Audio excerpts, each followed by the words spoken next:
Good evening, class. Professor Sears. Today, week 3, I'm going to give you my peer critiques of Mr. Carlton Clay and Mr. Jason Gabbert. First, we'll start with Mr. Carlton Clay.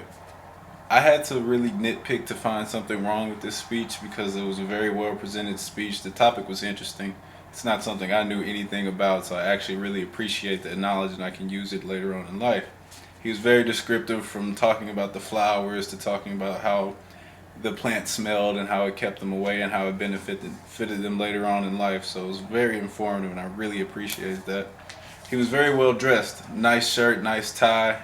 You could see his full body. He was very well. He looked very presentable. His voice inflection was very good. He's a great speaker.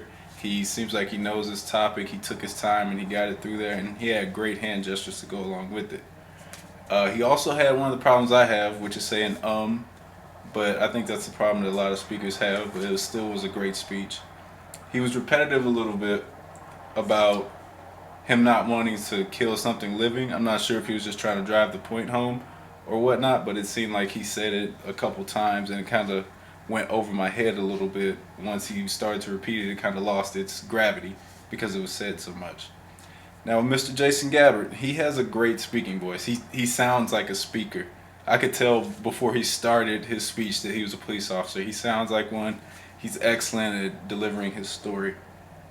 It was an interesting story. You hear about things like that, or you see it in movies, and you're like, oh, there's no way this actually happens, that you run into somebody in a park like that. But it was a very interesting story, and it's relatable because it's a part of pop culture. I'd say one of his negatives was he didn't have a neutral background, which I completely understand. It's hard to do because I have the same problem. I live in a very small space, so I understand him not being able to get the neutral background. His hands seem nervous. I try not to keep my hands together like this while I speak because I don't want people to think I'm nervous and trying to hide from them. But I understand completely because I'm nervous when I'm giving speeches also.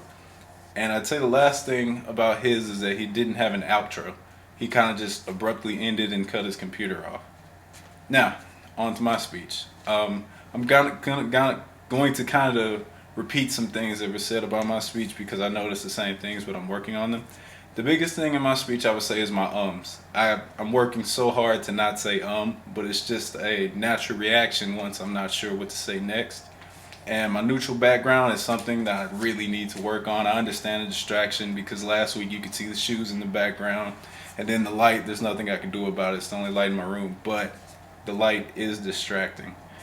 And with my speech overall, I'd say it was pretty good. I got all my points out and I got them out in chronological order, but with those few points I'd like to improve on. The ums, I'm really working on that. I want to make my hand gestures better because in my speech it seemed like I would go from not doing anything to all of a sudden my hands are up constantly, and I'm trying to make up for not using my hands earlier on in the speech.